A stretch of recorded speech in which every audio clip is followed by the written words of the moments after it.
नमस्कार दोस्तों, मेरा नाम है शशिकांत पंडित और आपका स्वागत है मून स्टूडेंट क्लासेस में। तो इस पर्टिकुलर वीडियो में हम क्लास 10th की एनसीईआरटी की साइंस की chapter number 8 that is heredity पढ़ेंगे। जो पुराना बुक था एनसीईआरटी का उसमें ये चैप्टर 9 हुआ करता था और हेरिडिटी के साथ साथ हम लोग इवोल्यूशन भी पढ़ते थे। ठीक है, लेकिन जो रैशनलाइज सिलेबस है उसमें इवोल्यूशन नहीं है, सिर्फ हमें हेरिडिटी पढ़ना है। बहुत ही छोटा टॉपिक है। तो यह जो चैप्टर है हम लोग पूरी डिटेल में डिस्कस करेंगे।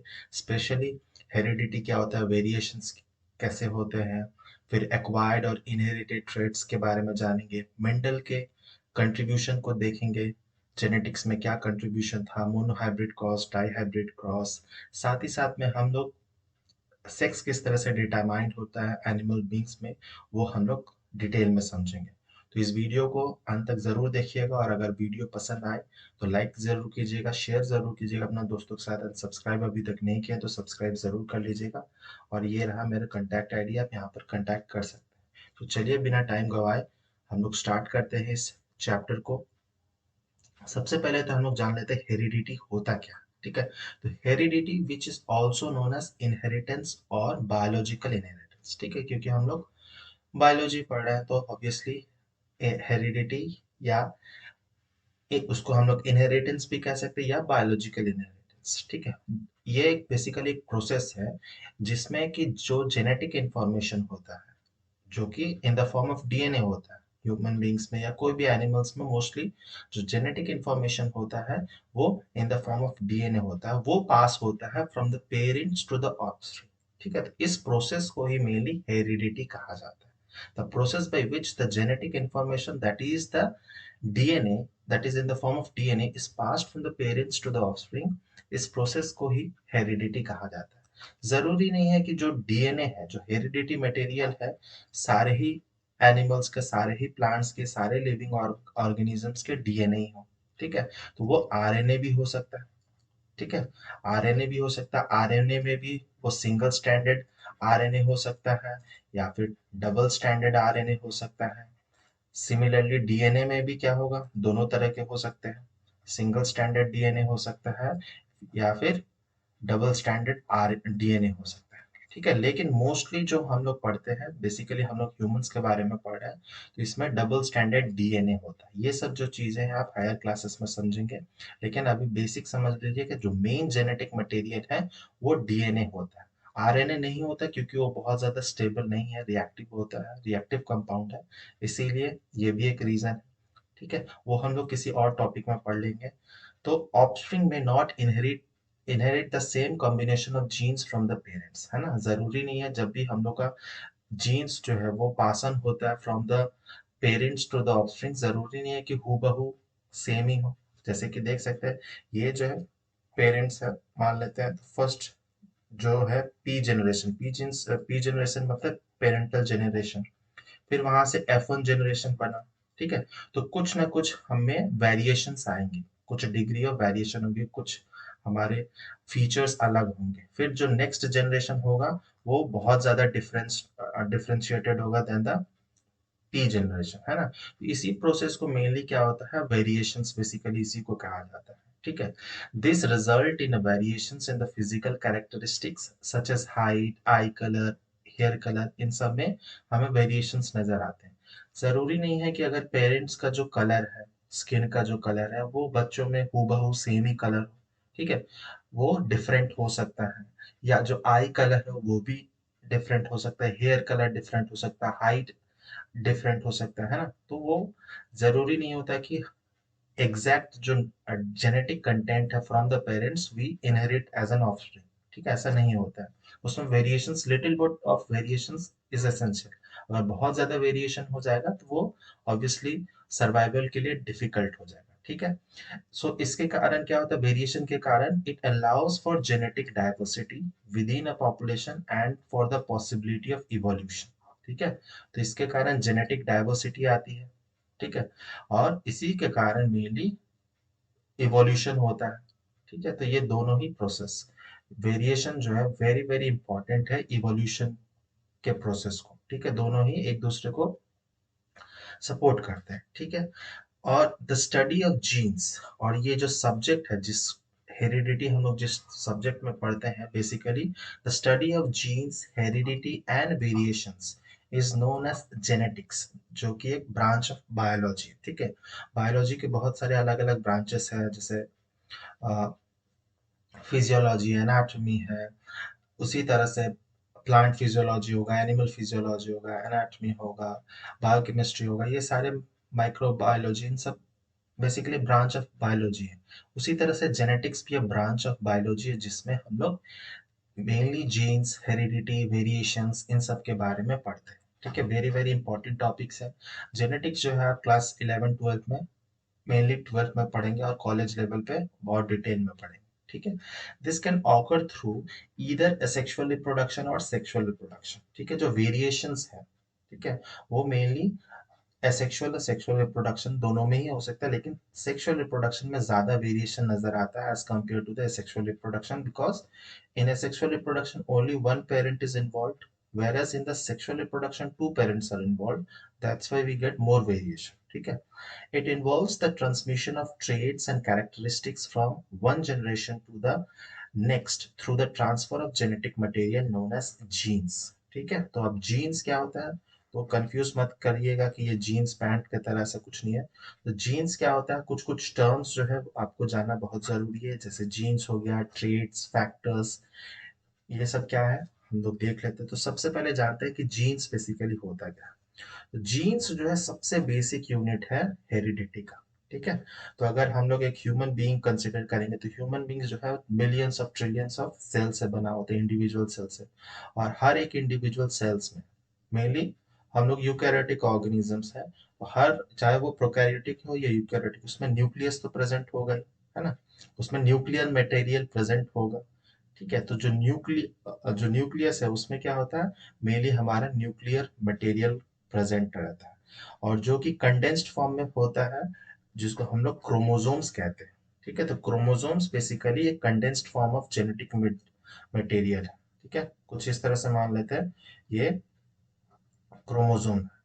ठीक है, और क्रोमोसोम्स को जब अगर हम लोग खोला जाएगा, तो ये अगर खोलेंगे तो ये कुछ इस तरह से डीएनए का डबल हेलिक्स स्ट्रक्चर हमको ऐसे ऐसे करके कुछ मिल जाएगा। ठीक है, ऐसे डबल हेलिक्स स्ट्रक्चर मिल जाएगा। ठीक है, तो इसीलिए हम लोग कहते हैं जो हमारा जेनेटिक कंटेंट हो डबल स्टैंडर्ड डीएनए। ठीक है, डबल स्टैंडर्ड डीएनए। ठीक है, ये भी आप क्लास 11 में पढ़ेंगे, इसके स्ट्रक्चर के बारे में, किससे बना हुआ है, न्यूक्लियोटाइड क्या होता है, सब कुछ आप पढ़ेंगे। तो इस जेनेटिक मटेरियल जो हमारा डीएनए है, उसका कुछ पार्ट जो है, उस सम पार्ट को मेनली हम लोग जीन्स कहते हैं। ठीक है, और हर जीन का जो होगा वो फंक्शनैलिटी अलग होगा, वो किसी पर्टिकुलर एंजाइम्स के लिए, किसी पर्टिकुलर प्रोटीन के लिए कोड करता है। ठीक है, ये जो जीन होगा, मान लेते यहाँ से यहाँ तक जो जीन का पार्ट है, ये हाइट के लिए कोड कर रहा हूँ। फिर यहाँ से यहाँ का जो जीन है, वो मान लेते हैं आई कलर के लिए कोड कर रहा हूँ। ठीक है, यहाँ से यहाँ वाला जो जीन है, वो स्किन कलर के लिए कर रहा हूँ। तो हर जीन जो है अलग अलग पार्ट ऑफ द डीएनए में प्रेजेंट है, और सबका फंक्शनैलिटी या फिर जो कोडिंग है वो अलग अलग प्रोटीन से एंजाइम्स के लिए मेनली कोड किया जाता है। ठीक है, तो अगर डेफिनेशन जाना जाए, तो genes are the basic unit of heredity, and these are the short segment of DNA that encode a specific proteins or an RNA molecule. ठीक है, specific proteins or an RNA molecule. This helps in maintaining generational variations and evolution of species. ठीक है, और इसी में ही क्या होता है, जब कोडिंग होता है उसी में वेरिएशंस आ जाते हैं। तो जीन्स आपको समझ आ गया होगा कि जीन्स जो है सबसे बेसिक यूनिट ऑफ हेरिडिटी है। ठीक है, अगर आपने देखा होगा, अगर जो हम लोग स्वेटर अगर बुनते हुए आपने देखा होगा, घर में जो लेडीज है, तो जो ऊल से जो स्वेटर बुनता है, अगर उसको खोल देंगे तो कुछ इस तरह से ये हमारा डीएनए हो जाएगा। ठीक है, और अगर इसको हम लोग कंडेंस्ड फॉर्म में रख देंगे, गोल गोल करके ऐसे रख देते हैं, तो वो बेसिकली एक क्रोमोसोम्स आप कह सकते हैं, क्रोमोसोम्स। ठीक है, और इसको अगर खोल देंगे तो डीएनए फॉर्म में होगा, और डीएनए का जो certain segment, short short segment है, ठीक है, ये जो है ये मान लेते हैं जीन ए है, ये जीन बी है, ये सी है। तो सबका, ये जीन ए हाइट के लिए कर रहा हूँ, जीन बी स्किन कलर के लिए कर रहा हूँ, सी जो है आई कलर के लिए कर रहा हूँ, तो सबका अलग अलग फंक्शनैलिटी है। ठीक है, ये बेसिक चीजें वेरी इंपॉर्टेंट है, ये जीन्स के बारे में जानना। नेक्स्ट हम लोग समझेंगे ट्रेड्स क्या होता है।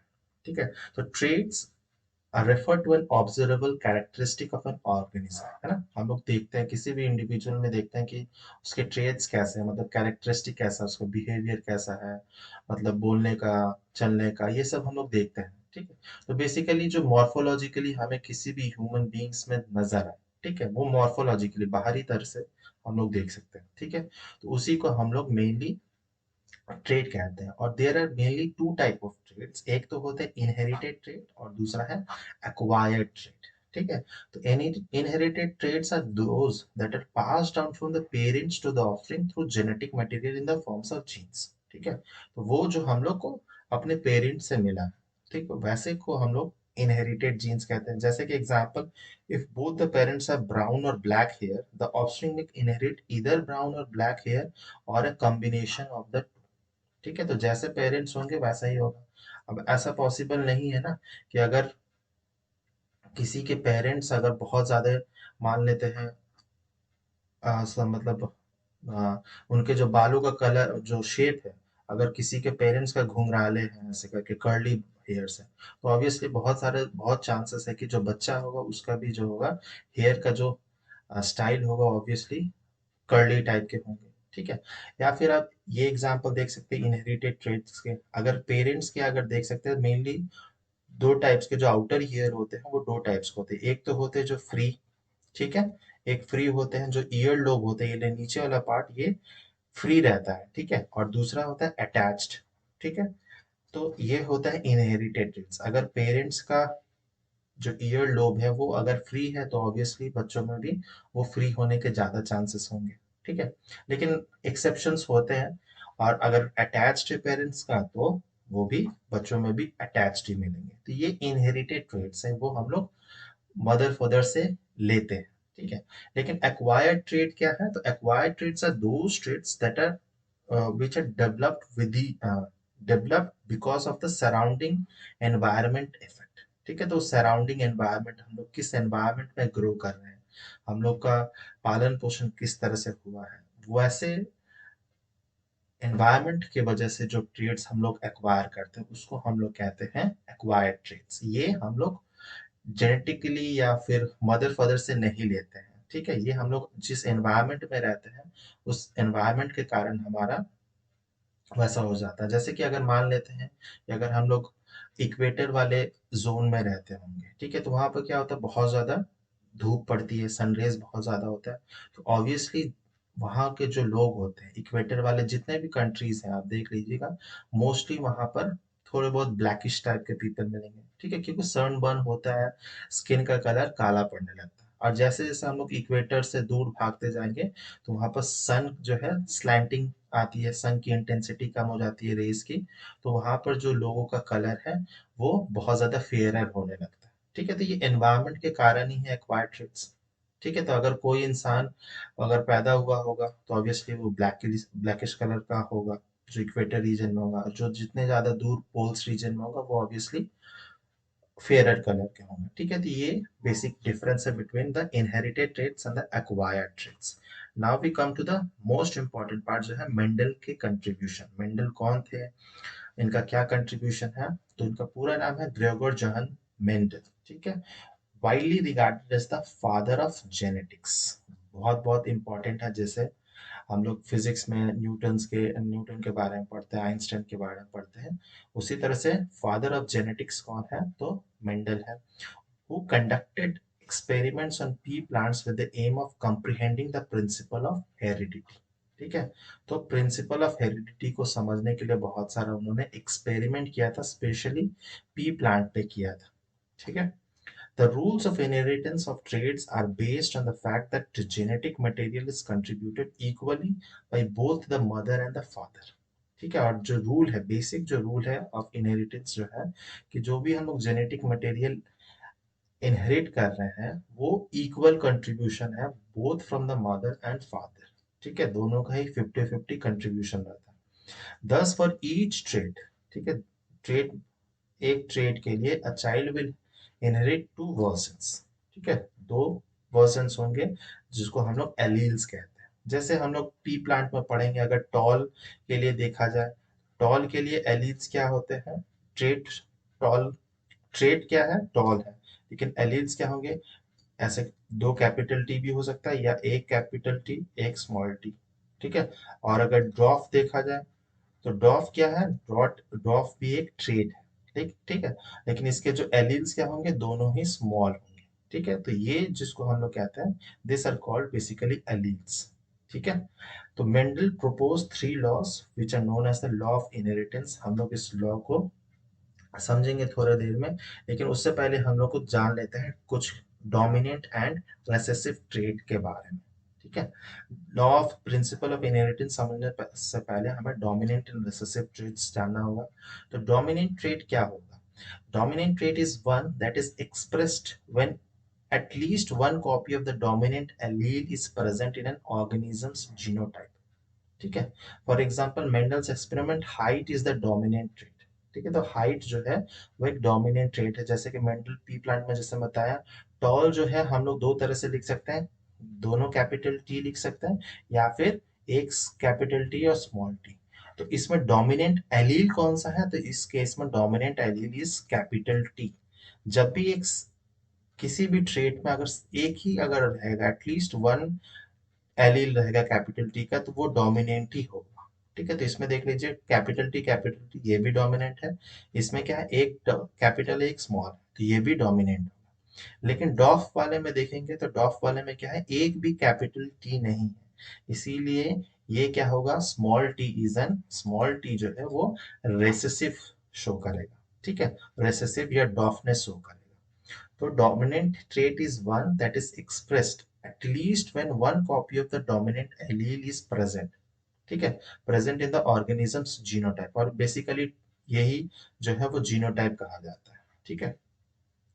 बट रेसेसिव ट्रेट में क्या होगा, तो is expressed only when two copies of the recessive allele is present in an organisms genotype.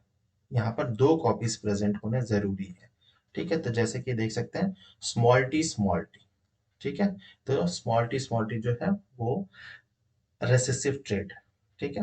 Dominant trait में क्या होगा, अगर सिंगल टी भी होगा तो भी डोमिनेंट शो करेगा, वो टॉलनेस ही दिखाएगा, या फिर दोनों ही टी टी होगा तो भी वो टॉलनेस ही शो करेगा। लेकिन अगर दो स्मॉल टी आ जाएंगे तो ये डॉफनेस शो करता है, ठीक है। तो ये बेसिकली डोमिनेंट ट्रेट है और रेसेसिव ट्रेट है।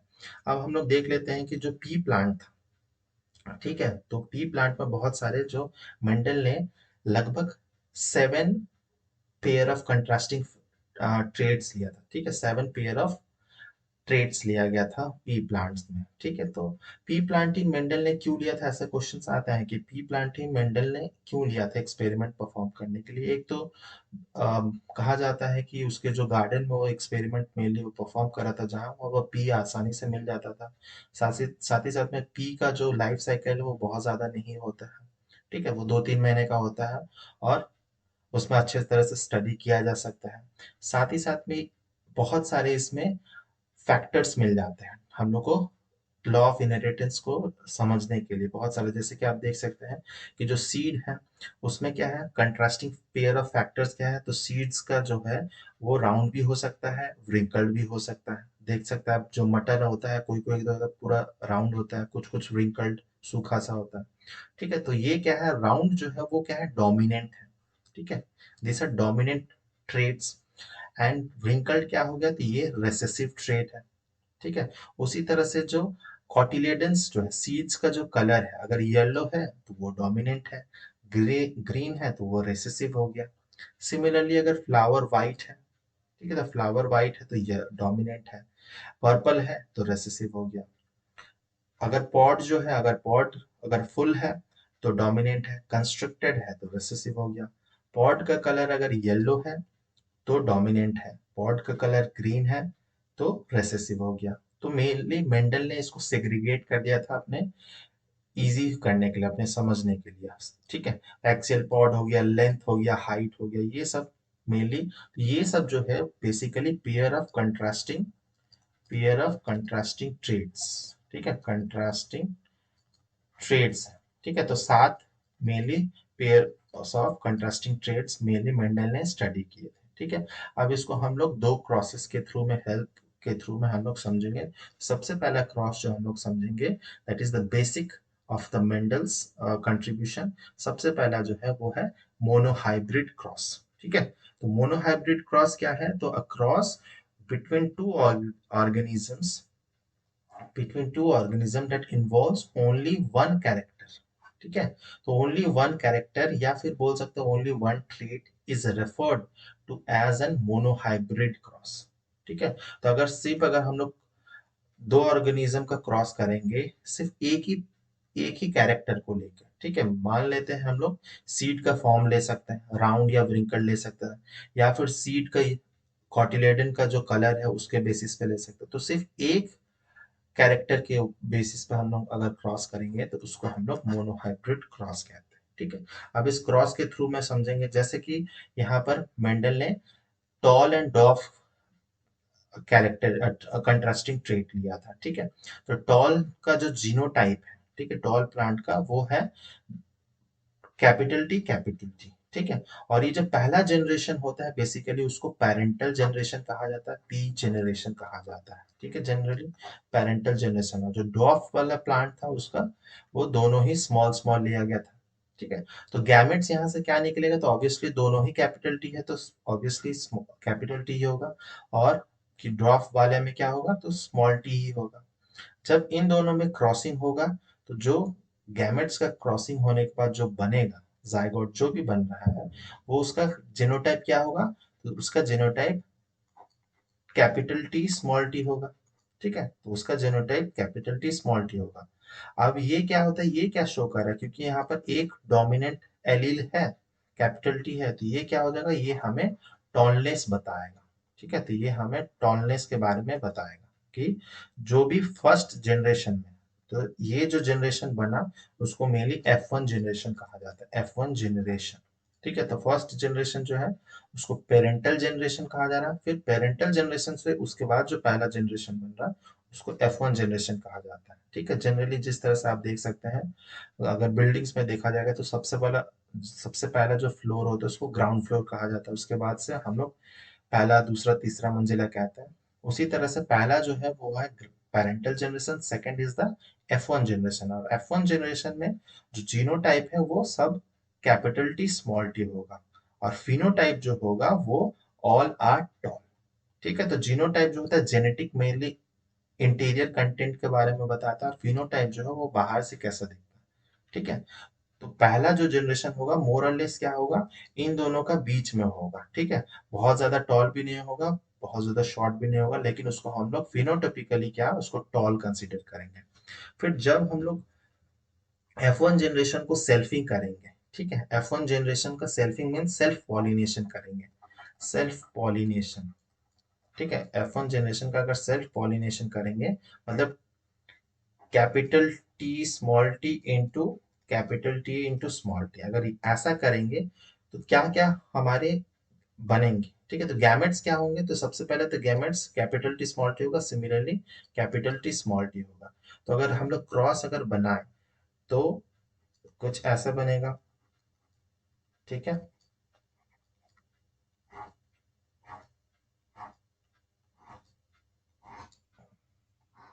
ठीक है, तो क्रॉस बनेगा टी इंटू कैपिटल टी, दोनों ही टी होगा, फिर T capital T into small T, capital T small T, और ये होगा स्मॉल टी स्मॉल टी। ठीक है, तो इसमें अगर हम लोग जीनोटिपिकली देखेंगे तो जीनोटिपिकली क्या होगा, तो जीनोटिपिकली हमारा जो रेशियो बनेगा वो देख सकते हैं, कैपिटल टी कितना है, कैपिटल टी 1 है। ठीक है, फिर small capital T small T कितना है, तो 2 है। ठीक है, और स्मॉल टी कितना है, तो 1 है। तो 1:2:1 बनेगा जीनोटिपिक रेशियो। ठीक है, और फिनोटिपिक रेशियो क्या होगा, तो मॉर्फोलॉजिकली ये दोनों क्या है, ये दोनों तो हमारा टॉल टॉलनेस ही शो कर रहा है क्योंकि इसमें एक डोमिनेंट एलील है, तो ये दोनों बन के क्या हो जाएगा, ये भी एक्चुअल में वो टॉलनेस ही होगा। तो जो फिनोटिपिकली होगा टॉल एंड डॉफ। ठीक है, टॉल एंड डॉफ का रेशियो क्या बनेगा, टॉल एंड डॉफ का रेशियो बनेगा 1+2 दैट इज 3:1। ठीक है, तो जीनोटिपिक रेशियो जो है एक्चुअल जो जीन्स के कंस्टिट्यूएंट है वो हो रहा है 1:2:1। ठीक है, लेकिन जो फिनोटिपिकली है वो क्या होगा, 3 टॉल होंगे, 1 डॉफ होंगे। तो वेरी इंपॉर्टेंट है आपको जीनोटाइप जानना और फेनोटाइप जानना। ठीक है, तो इस तरह से हम लोग मोनोहाइब्रिड क्रॉस इसी को कहते हैं। ठीक है, वेरी इंपॉर्टेंट है। और इसको अगर आप नहीं अभी समझे हैं, फिर से दोबारा से इसको रिवर्स बैक करके दोबारा से समझ लीजिए, आपको समझ आ जाएगा। ठीक है, नेक्स्ट हम लोग समझेंगे डाई हाइब्रिड क्रॉस के बारे में। ठीक है, तो मोनोहाइब्रिड क्रॉस में क्या था, एक कॉन्ट्रास्टिंग कैरेक्टर लेते हैं, लेकिन डाई हाइब्रिड में क्या होगा, तो cross between two organism that involves two characters. ठीक है, दो कंट्रास्टिंग कैरेक्टर्स लिया जाएगा, उसको हम लोग डाई हाइब्रिड क्रॉस कहते हैं। ठीक है, तो Mendel choose to pea plants characteristic, जैसे कि सीड कलर और सीड सेप। ठीक है, सीड कलर और सीड सेप। अब सीड कलर में देख सकते हैं कि सीड कलर जो है वो येलो जो था वो डोमिनेट था। ठीक है, येलो जो था वो डोमिनेट था, और राउंड शेप जो है वो भी डोमिनेट था। ठीक है, तो सीड कलर में येलो और राउंड, ये जो था वो डोमिनेंट शो करता था। और रिसेसिव क्या था, तो सीड कलर अगर ग्रीन था या फिर व्रिंकल्ड था सीड शेप। ठीक है, तो ये जो था वो रेसेसिव शो करता था। तो हमारा जो कैपिटल वाई जो है वो मेनली येलो कलर शो कर रहा है, सीड का कलर।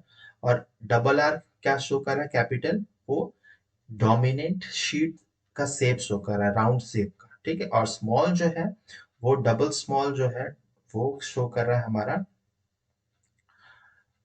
वो हमारा ग्रीन ग्रीन कलर शो कर रहा है। एंड स्मॉल आर जो है वो हमें व्रिंकल्ड सीड्स के बारे में शो कर रहा है। तो जैसे आप देख सकते हैं, yellow seeds, round and yellow seeds को कोड जो कर रहा है डबल आर कैपिटल वाई कर रहा है, और व्रिंकल्ड एंड ग्रीन सीड्स को बेसिकली स्मॉल वाई कर रहा है। ठीक है, तो the offspring called the F1 generations all have a round yellow seeds। ठीक है, तो ये तो पहला जनरेशन हो गया, पेरेंटल जनरेशन। सेकंड जो है इसका क्रॉस बनेगा तो कुछ इस तरह से बनेगा। F1 जनरेशन जो होगा, capital Y capital R small R होगा। ठीक है, तो ये क्या होगा, तो ये जो है इसका जीनोटाइप क्या होगा, जीनोटाइप तो ये ही है, लेकिन इसका फिनोटाइप क्या होगा, तो ये इसको हम लोग round and round and yellow कहेंगे। ठीक है, तो राउंड एंड येलो कहेंगे इसका। ठीक है, तो पहला जो जनरेशन है वो राउंड एंड येलो होगा, और इसका जीनोटाइप कुछ इस तरह से होगा। और गैमेट्स क्या फॉर्म होगा, ठीक है, तो इसमें क्या हो रहा है, हेट्रोजाइगस पेरेंट्स है, तो इसमें गैमेट्स हमारा कुछ इस तरह से फॉर्म होगा। ठीक है, तो गैमेट्स जो है अगर मैं साइड में दिखा दूं, अगर ये है हमारा, मान लेते हैं ये है हमारा F1 जनरेशन, तो गैमेट्स क्या होगा, ये इसके साथ बनेगा, तो फर्स्ट बन जाएगा कैपिटल आर स्मॉल वाई, फिर एक बनेगा कैपिटल आर स्मॉल वाई, एक बनेगा स्मॉल आर कैपिटल वाई, और एक बनेगा स्मॉल आर स्मॉल वाई। ठीक है, तो चारों ही है। आप इस तरह से भी लिख सकते हैं या फिर वाई आर करके भी लिख सकते हैं, कोई प्रॉब्लम नहीं होगा। ठीक है, अगर इस तरह से कर रहे हैं तो ऑब्वियसली आपको सब कुछ इस सीक्वेंस में ही लेना पड़ेगा, आर को पहले लेना पड़ेगा फिर वाई को। अगर आप वाई को पहले ले रहे हैं तो आप सब में सीक्वेंस सेम ही रखना होगा। ठीक है, फिर जब हम लोग F1 जनरेशन का अगेन सेल्फ पॉलिनेशन करेंगे, F1 जनरेशन का अगर हम लोग सेल्फ पॉलिनेशन करेंगे तो कुछ इस तरह से क्रॉस बनेगा। ठीक है, तो कुछ इस तरह से हमारा क्रॉस बनेगा। तो पहला क्या होगा, ये इसके साथ क्रॉस करेगा, फिर ये इसके साथ करेगा, ये इसके साथ करेगा। ठीक है, इस तरह से सब कुछ बनते जाएगा, बहुत सिंपल है। ठीक है, तो F2 जनरेशन में फिनोटाइप क्या बन रहा है, तो जो फिनोटिपिक रेशियो आएगा वो कुछ इस तरह से आएगा, 9:3:3:1।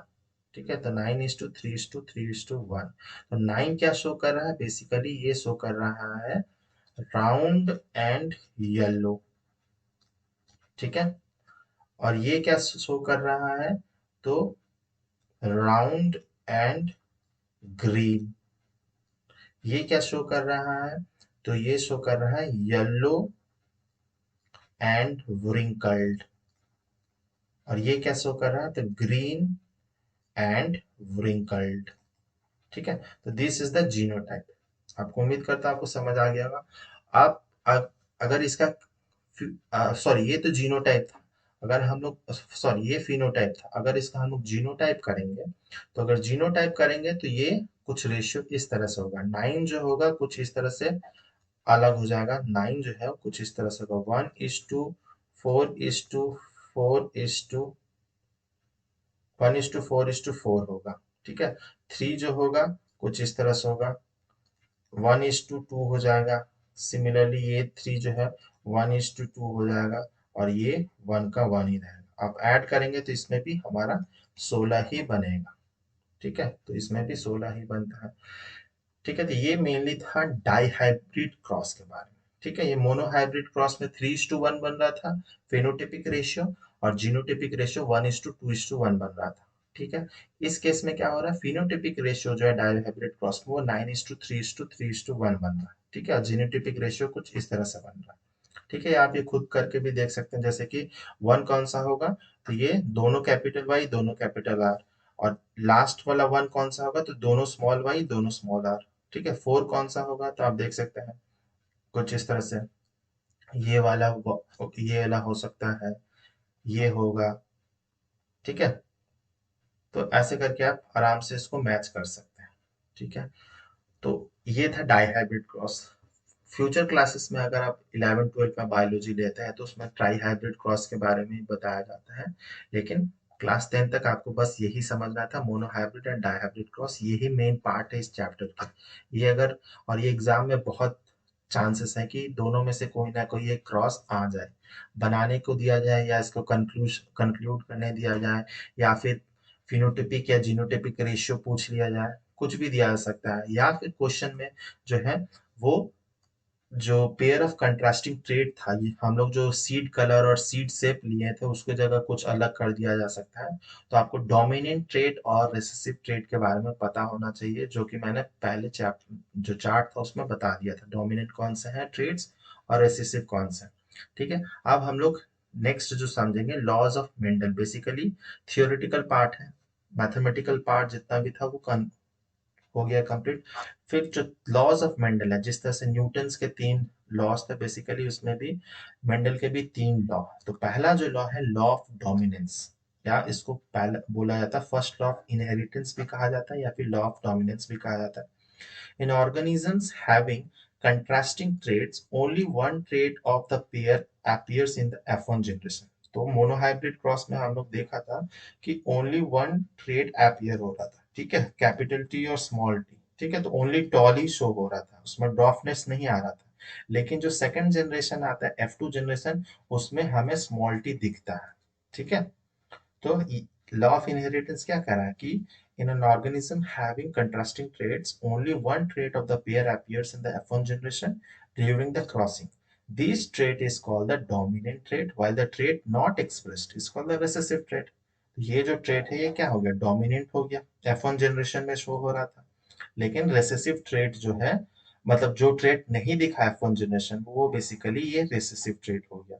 ठीक है, ये सेकंड जनरेशन में दिख रहा था। तो ये है पहला law of dominance. Second law क्या है मेंडल का, तो law of segregation. The law of segregation states that the trait for each pair of genes separate and segregate from each other during the gamete formation। ठीक है, तो जो each pair of genes है वो separate कब हो रहे थे, वो फॉर्म सेपरेट हो रहे थे during the formation of gamete, formation के टाइम पे ही होता है अलग अलग। ठीक है, तो देख पा रहे होंगे जब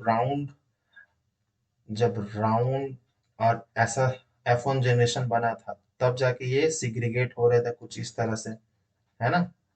ये सिग्रीगेशन तब हो रहा था, ये कब हो रहा था, तो गैमेट फॉर्मेशन के टाइम पे हो रहा था। So that each gamete carries only one trait for each gene. ठीक है, only one trait for of each gene. ठीक है, तो ये हो गया लॉ ऑफ सिग्रीगेशन। थर्ड जो लॉ है वो है लॉ ऑफ इंडिपेंडेंट असॉर्टमेंट। ठीक है, तो लॉ ऑफ सिग्रीगेशन और लॉ ऑफ जो डोमिनेंस था वो बेसिकली आप मोनोहाइब्रिड क्रॉस के थ्रू समझा सकते हैं।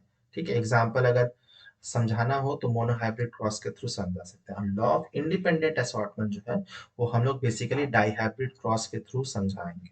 लॉ ऑफ इंडिपेंडेंट असॉर्टमेंट जो है states that alleles for separate or contrasting traits are passed independent of each other during gamete formation। ठीक है, इंडिपेंडेंटली ये असॉर्ट होते हैं, देख सकते हैं आप इस प्रोसेस में, ये इंडिपेंडेंटली असॉर्ट हो रहे हैं। किसी पे इन पे कोई डिपेंडेंसी नहीं है, ये इंडिपेंडेंटली ये कैपिटल आर वाई के साथ हो जा रहा है, कैपिटल वाई के साथ या स्मॉल वाई के साथ भी हो जा रहा है, वाइस वर्सा भी है। ठीक है, तो इसी को ही mainly law of independent assortment कहते हैं। तो बेसिकली ये तीन लॉज है, वेरी इंपॉर्टेंट है। अब हम लोग लास्ट पार्ट में आ जाते हैं इस चैप्टर के कि how do these traits get expressed. ठीक है, ये ट्रेड किस तरह से एक्सप्रेस होता है, इससे क्वेश्चंस भी बहुत आता है कि how does the mechanism of heredity works, या फिर how do proteins controls the characteristics. ठीक है, प्रोटीन्स का क्या रोल है, तो वो समझेंगे। तो सबसे पहले तो cellular DNA is the information source for making protein in the cell.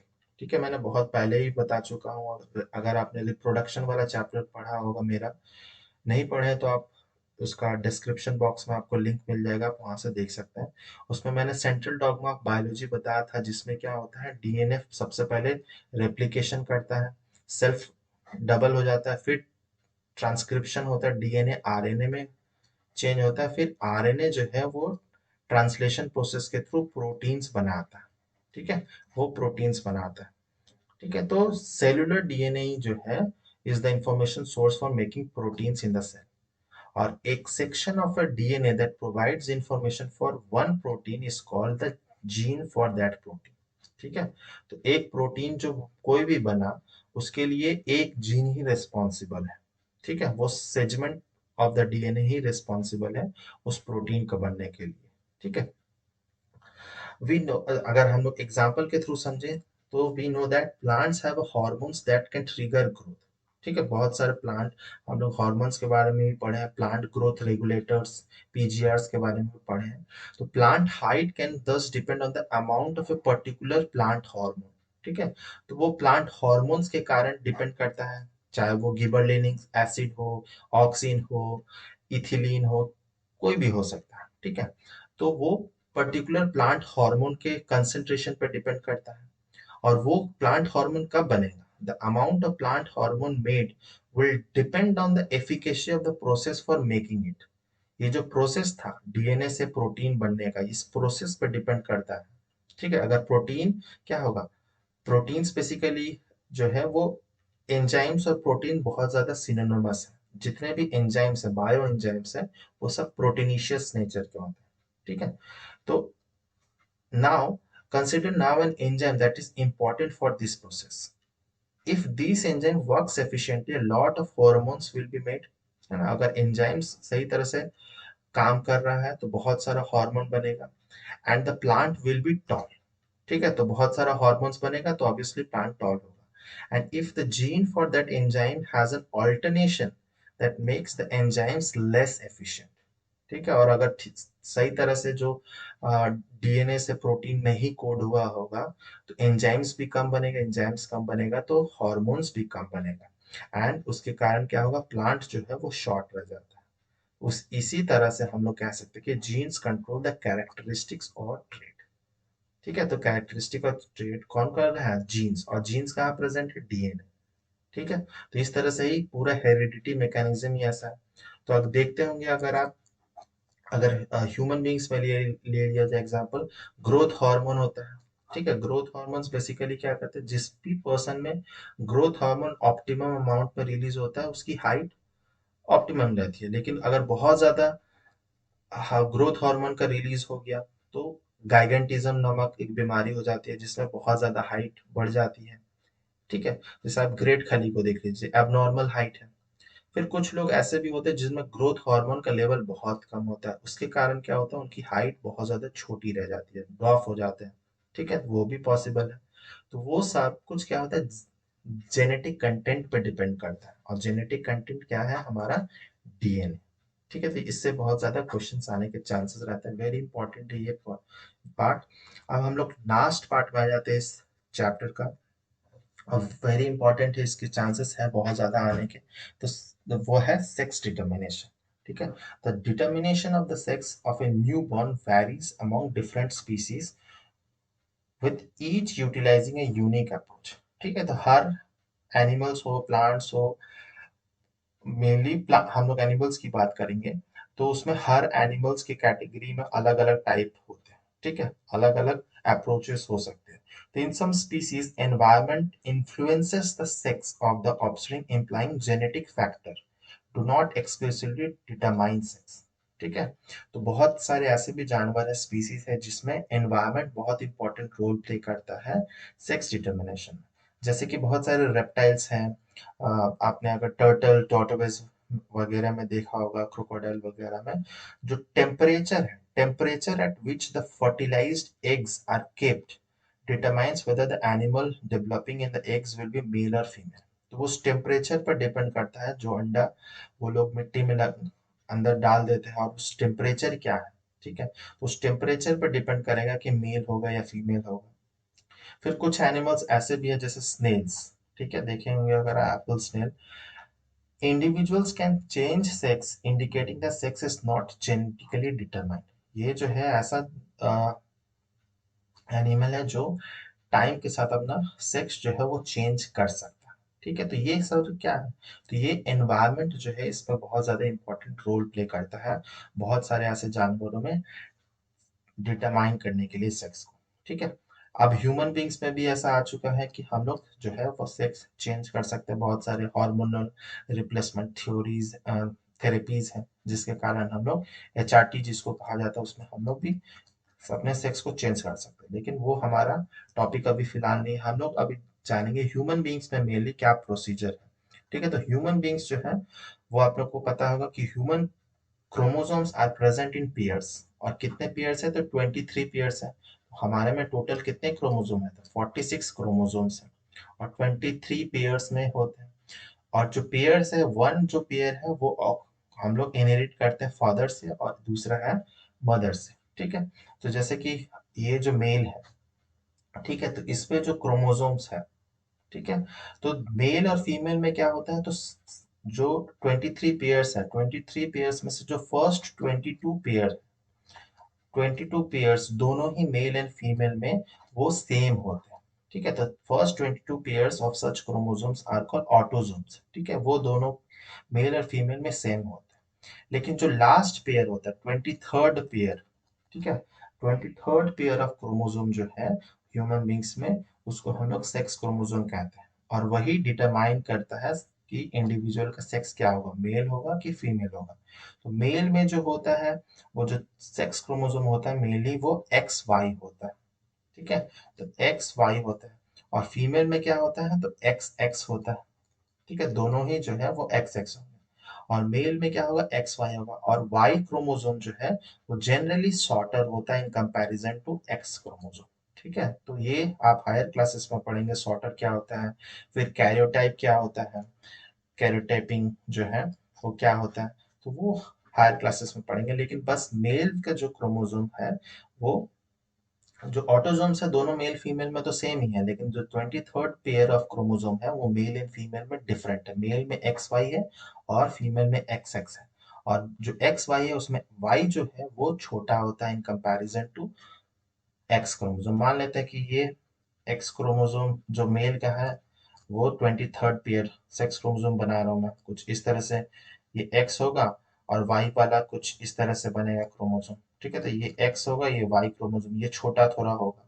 ठीक है, लेकिन जो फीमेल है उसमें दोनों ही X कुछ इस तरह से बड़ा बड़ा होगा। ठीक है, तो ये हो गया गैमेट मेनली। ठीक है, तो गैमेट्स क्या बनेंगे, तो एक्स और एक वाई होगा, मेल गैमेट्स। सिमिलरली फीमेल में क्या होगा, क्योंकि दोनों ही एक्स एक्स है तो ऑब्वियसली उसमें एक ही होगा, एक्स ही होगा। ठीक है, फिर जब जाइगोट बनेगा, तो जब मल्टीप्लाई हम लोग करेंगे बेसिकली, तो एक एक्स इसके साथ एक्स होगा। ठीक है, तो जाइगोट जो बना एक्स एक्स वाला बना। और एक जाइगोट क्या बनेगा, जो एक्स वाई के साथ होगा कंबाइन, तो एक्स वाई हो जाएगा। ठीक है, एक्स वाई हो जाएगा। तो जो एक्स एक्स बना ऑब्वियसली वो फीमेल कंसिडर किया जाएगा, और जो एक्स वाई जेनेटिक कंटेंट जिसका है वो मेल हो जाएगा। ठीक है, तो जो सेक्स ऑफ द चाइल्ड है वो डिपेंड करता है chromosome that receives from their father. ठीक है, वो क्रोमोसोम जो फादर से रिसीव कर रहा, अगर फादर से हम लोग एक्स क्रोमोसोम रिसीव किए हैं तो ऑब्वियसली जो भी ऑफस्प्रिंग पैदा होगा वो फीमेल होगा। लेकिन अगर फादर से हम लोग वाई क्रोमोसोम इनहेरिट किए हैं तो हम लोग मेल होंगे। ठीक है, तो इस तरह से तो जो हमारे सोसाइटी में मेनली चलता है, मेनली कि हम लोग फीमेल्स को दोषी देते हैं, ठीक है। अगर लड़का हो गया या लड़की हो गया, कुछ भी हो गया, लेकिन ये डिपेंड करता है जो हम लोग इनहेरिट करते हैं, और इसका इसमें किसी का भी रोल नहीं है, ठीक है। ये नेचुरली होता है, हम लोग को पता नहीं है ना कि हम लोग एक्स क्रोमोसोम दे रहे हैं या वाई क्रोमोसोम दे रहे हैं, ठीक है। तो ये सब नेचुरल प्रोसेस है, और किसी एक जेंडर को दोष देना ये गलत हो जाएगा, ना ही मेल का ना ही फीमेल का, क्योंकि ये हमारे कंट्रोल में नहीं है, इनवॉलंटरीली होता है, ठीक है। इसमें हम लोग नहीं कह सकते हैं कि एक्स क्रोमोसोम्स आए या वाई क्रोमोसोम्स आए, ठीक है। तो ये नेचुरल है, इसमें कुछ भी ऐसा दोष देने लायक नहीं है। तो ये जो होता है mainly sex determination in human beings है। तो जो मेल एंड फीमेल बनने के जो चांसेस है वो ऑब्वियसली 50-50% चांसेस है, दोनों ही इक्वल चांसेस है मेल एंड फीमेल होने के, ठीक है। तो ये था mainly sex determination in human beings. ये लास्ट टॉपिक था, उम्मीद करता हूँ आपको बहुत कुछ क्लियरली समझ सब कुछ समझ आ गया होगा। अगर चैप्टर अच्छा लगा है, इंटरेस्टिंग लगा हो, तो लाइक जरूर कीजिएगा, कमेंट करके बताइए कैसा लगा है वीडियो। कोई डाउट है तो आप कमेंट सेक्शन में पूछ सकते हैं, शेयर कीजिएगा, एंड सब्सक्राइब नहीं किया है तो सब्सक्राइब प्लीज कर लीजिए। इंस्टाग्राम पे भी आप जुड़ सकते हैं मुझसे। मिलते हैं नेक्स्ट वीडियो में। जो नेक्स्ट वीडियो होगा इसके हम लोग क्वेश्चन एंड आंसर डिस्कस करेंगे, बेसिकली इससे related most important question and answer जो आपकी बोर्ड्स एग्जाम में हेल्प करेंगे। टिल देन बाय बाय, जय हिंद।